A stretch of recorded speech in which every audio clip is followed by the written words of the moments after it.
Hi, this is Dr. Kingston, and in this video we'll be talking about the hypodermis. Our objective here is just to describe the hypodermis, its composition, and its functions. It is pretty uncomplicated, so this will be a nice quick trip through here.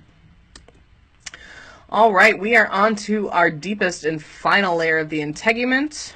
Our hypodermis is made up of loose connective tissue, so it's often called the subcutaneous tissue.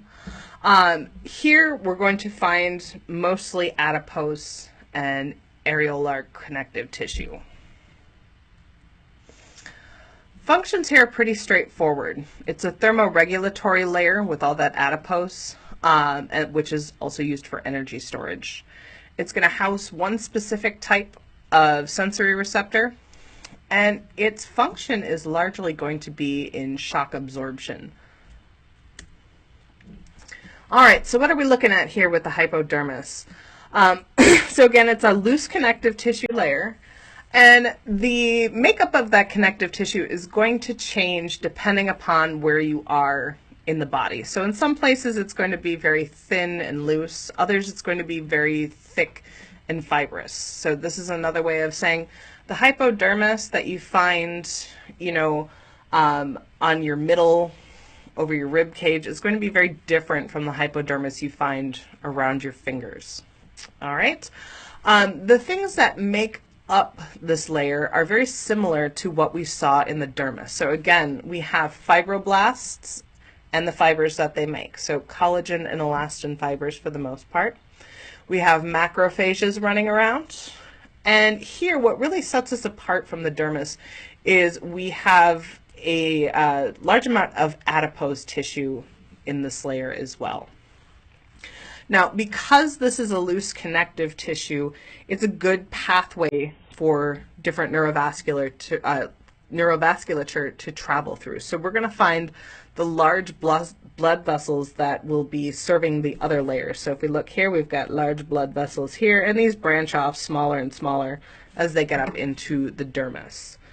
Our other big structure that's housed here, so note that our accessory structures are for the most part staying in the dermis, but one structure that we do have rooted here are these Paxinian corpuscles. Now these are a little bit like Meissner corpuscles. So we saw these Meissner corpuscles up here in the papillae. These are also encapsulated sensory receptors, and these are pressure sensors. So when you push down on the skin, travels through the epidermis and dermis and activates your Paxinian corpuscle just by deforming that capsule. And that is really all we have going on here. So why do we have this layer if we don't have a bunch of stuff sitting in it? Well, number one, it's loose binding tissue. And this is important.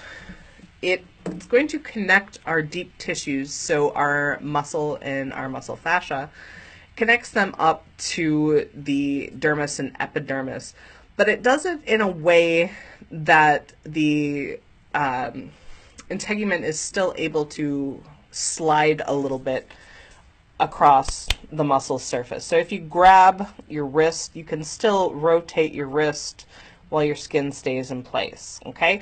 So it allows them to be connected to your muscles and deep structures without a super tight binding.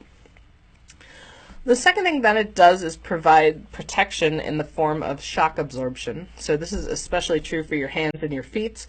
You've got fat pads on the ends of your fingers and around your thenar eminence, hypothenar eminence. But the biggest one that you can see on yourself will be the calcaneal fat pad. And this is what strikes the ground when you are walking.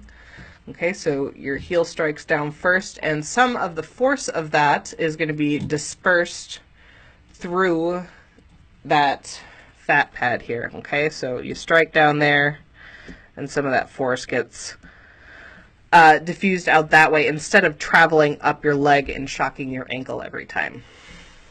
All right, adipose is also used for energy storage.